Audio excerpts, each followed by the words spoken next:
এখানে আমি 1 কিলো দুধকে ফুটিয়ে একদম কম করে নিয়েছি, মোটামুটি 500 হয়ে গেছে। 1 কিলো ফুটিয়ে ফুটিয়ে একদম ঘন হয়ে গেছে। এখন দিয়ে দেবো এখানে আমি গুঁড়ো দুধটাকে দিয়ে এই বাটি মোটামুটি 1 বাটি দিলাম। একটু ভালো করে এর সাথে মিশিয়ে নেব এইভাবে।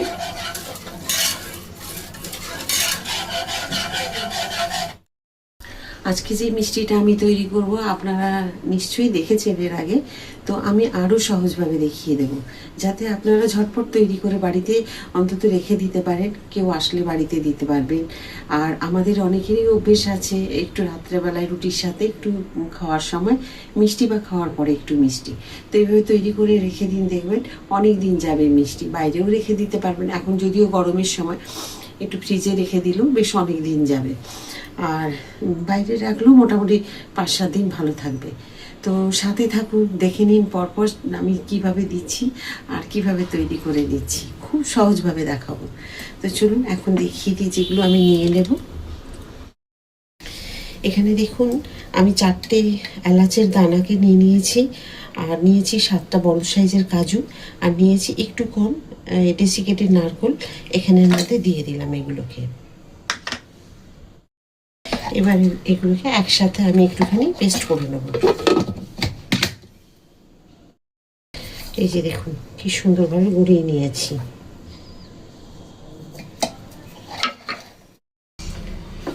এখানে দেখুন দুধ খুব ভালোভাবে ফুটে গেছে, আর এইভাবে সমানে নাড়িয়ে নিতে হবে, আর বারবার এইভাবে সাইডগুলোকে পরিষ্কার করে করে নিয়ে নিতে হবে।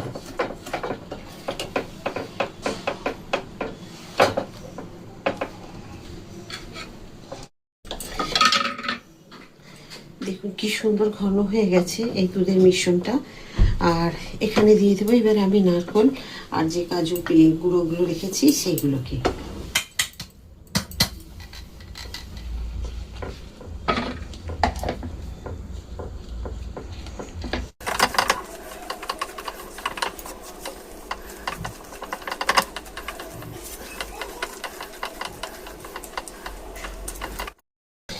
এইভাবে কিছুটা সময় এটাকে শুকিয়ে নিতে হবে, খুব বেশি শুকনো নয়। যখন দেখবেন মোটামুটি কড়াই ছেড়ে দিচ্ছে, তখন এটাকে আলাদা একটা জায়গার মধ্যে ঢেলে একটু ঠান্ডা করে নিতে হবে। তারপরে বাকি যে জিনিসগুলো আছে রেডি করে নিতে হবে, ততক্ষণ ঠান্ডা হতে হতে। এই সময় দিয়ে দিতে হবে অল্প একটুখানি ঘি, অল্প দিলেই হবে, পরিমাণ যেমন থাকবে। এর থেকে বেশি পরিমাণ থাকলে তাহলে আপনাকে, এই চামচ আমি অর্ধেক দিলাম, আর যদি বেশি থাকে তাহলে 1 চামচ ভর্তি দেবেন, কারণ এই চামচটা বেশ বড়।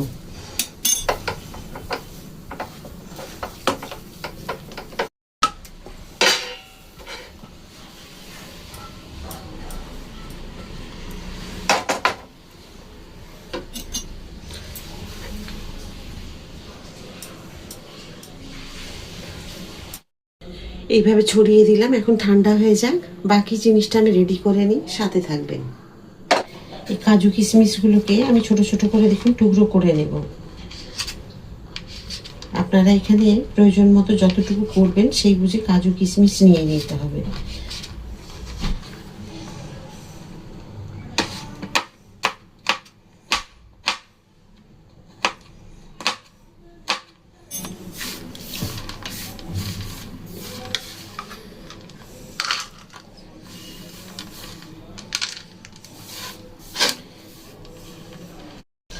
এই যে দেখুন অনেক ঠান্ডা হয়ে গেছে, কি সুন্দর হয়েছে দেখুন।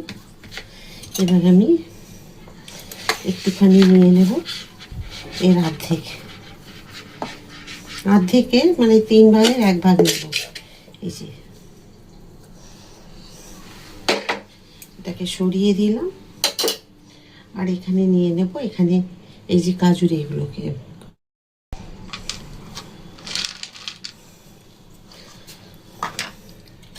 আর এখানে নেব একটুখানি কেসার ফুড কালার, এই যে এইটুকু।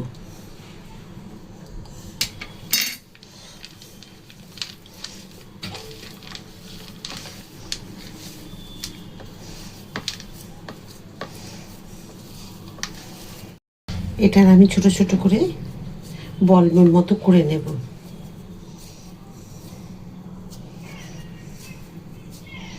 এটা যটা বল করবে ঠিক এই সাদা অংশটারই তটা করতে হবে।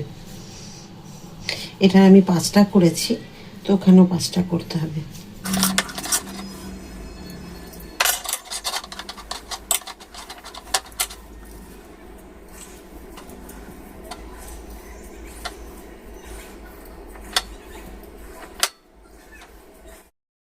এই যে দেখুন, এইভাবে আমার যেহেতু হাতে একটু ফুড কালার লেগে গেছে, ওই জন্য দেখুন এইভাবে এগুলোকে নিয়ে আর একটা বল এইভাবে দেবেন, দিয়ে এইভাবে ভালো করে মুড়ে দেবেন।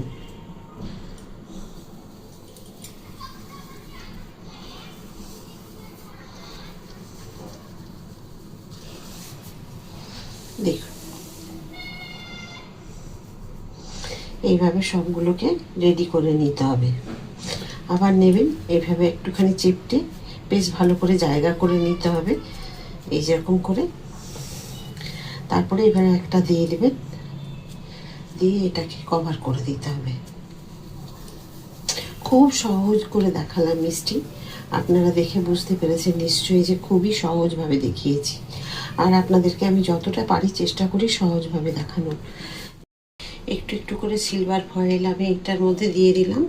আপনারা চাইলে অনেক বেশিও দিয়ে এটা ভালো করে সাজিয়ে নিতে পারেন, যেমনভাবে খুশি।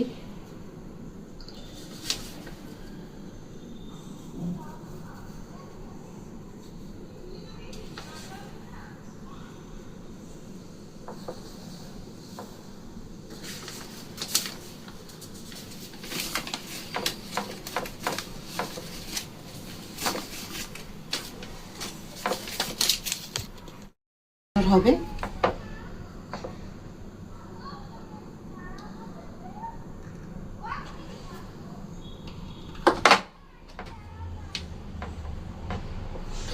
আর একটু রেখে দিতে হবে, এখনো নরম আছে, একটুখানি রেখে দিলে বেশ সুন্দর হবে আর কি। এইগুলো সুতো দিয়ে কেটে নেবেন, তাহলে খুব সুন্দর হবে কাটা। আর দেখুন এই যে এরকম করে সুতো দিয়ে কেটে নিলে আমার মনে হয় খুব ভালো হবে, কারণ এটা আধ ঘন্টা অন্তত ফ্রিজে রাখার পরে তারপরে ছুরি দিয়ে কাটলে ঠিক হবে। এই যে আমি দেখুন কেটে নিচ্ছি সুতো দিয়ে একদম ঠিক মাছ বরাবর। এভাবে আপনারা 5টাও টুকরো করতে 4টেও টুকরো করে নিতে পারেন। এই যে এইরকম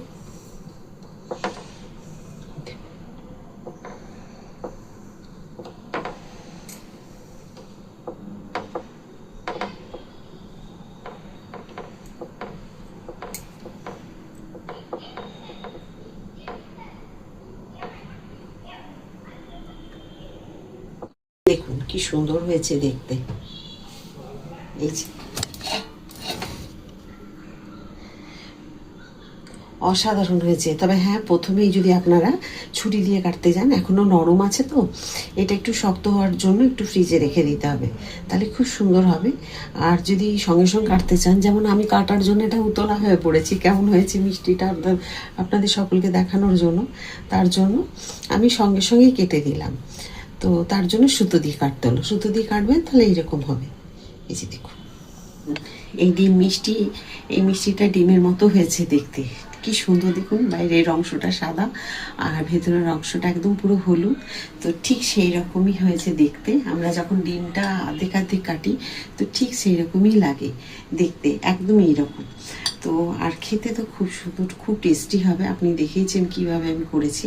তো এইভাবে তৈরি করুন, আর কেমন হয়েছে কিন্তু কমেন্ট করতে ভুলবেন না। আশা করি আপনাদের সকলেরই খুব সহজ লেগেছে। চেষ্টা করি সব রান্নাই আমি আপনাদের কাছে খুব সহজভাবে দেখানোর, যাতে আপনারা খুব মানে ঝটপট তৈরি করে নিতে পারেন। আমি যেমন ইচ্ছে হলো সঙ্গে সঙ্গে চলে এলাম এই মিষ্টিটা দেখাবো বলে আপনাদেরকে, ঠিক সেই রকমভাবে আপনারাও ইচ্ছে করলে যখন খুশি তৈরি করে নিতে পারবেন। তো কেমন হয়েছে কমেন্ট করতে একদম ভুলবেন না। যদি ভালো লাগে, যদি আপনারা ফেসবুক থেকে দেখে থাকেন তাহলে কিন্তু ফলো করে দেবেন, আর যদি ইউটিউব থেকে দেখে থাকেন লাইক সাবস্ক্রাইব শেয়ার করে আমার সাথে থাকবেন। আবার একটা নতুন রান্না নিয়ে চলে আসবো। সবাই খুব ভালো থাকুন। রাধা রাধা।